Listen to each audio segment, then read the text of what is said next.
Philippe Rouget, bonjour. Bonjour. Nous sommes le dimanche 20 septembre, nous sommes à La Rochelle. Philippe Rouget, vous venez d'être élu président de l'association La Rochelle Mémoire et Partage. Quel est le sens de l'installation de cette association dans cette ville de La Rochelle? Alors je pense qu'il faut recontextualiser, mais très rapidement, le fait de la création de cette association qui est partie en fait des visites guidées par et organisées par Mémoire et Partage Bordeaux, qui a proposé ici un parcours dans la ville de La Rochelle sur les traces de la traite négrière ici, des traces encore visibles. Et tout ce travail de mémoire et de partage et d'éducation populaire qui a déjà été initié dans les villes de Bordeaux et Nantes mérite d'être encouragé et relayé par des habitants de La Rochelle eux-mêmes, en collaboration bien sûr avec les autorités locales pour ce nécessaire devoir de partage contre le racisme, la traite négrière étant un levier parfait pour une explication et une pédagogie sur ces sujets, et inviter les Rochelais qui sont intéressés par le sujet à suivre nos propositions et adhérer, pourquoi pas, et à se rapprocher de l'association rochelaise. Alors, La Rochelle a été un port négrier. Philippe Rouget, vous le savez, vous êtes un professionnel reconnu ici dans cette ville par votre engagement et par votre travail.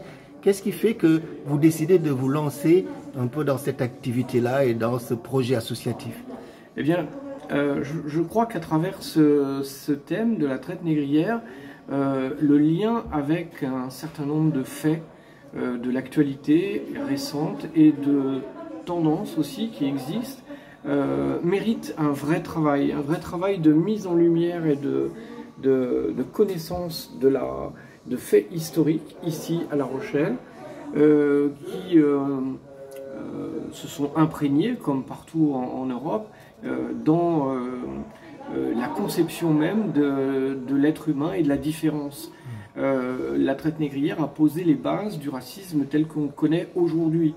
Ça mérite quelques explications, et je pense que nos générations doivent s'engager pour les générations à venir. Je pense que tous, chacun avec nos sensibilités, nos petits moyens, avons la capacité d'agir, d'intervenir, de montrer aussi sa sympathie et au quotidien de contribuer à ce que ce sera la société entre les hommes d'ici quelques générations, parce que c'est effectivement un travail de longue haleine. Alors, un travail de longue haleine, Philippe Rouget, la dernière question, c'est finalement justement quel sera ce travail? Quels sont les axes et les orientations de ce que vous ferez pour les populations de La Rochelle et de la Charente-Maritime autour de ce sujet? Alors il y a plusieurs axes. Il y a évidemment un fort axe symbolique avec notamment les explications rajoutées sur des plaques de rue au nom de négriers.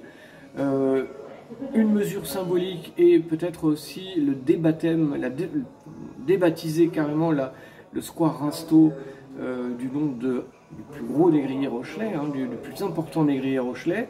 Et derrière ces actions symboliques, des actions pédagogiques à travers des visites thématiques dans la ville de La Rochelle, que l'on pourra proposer à la municipalité pour les prochaines journées du patrimoine, comme thème supplémentaire, et une action pédagogique que nous allons essayer de monter afin de proposer des faits, des explications et des échanges en lien avec les enseignants ici en local sur le thème de la traite des Noirs.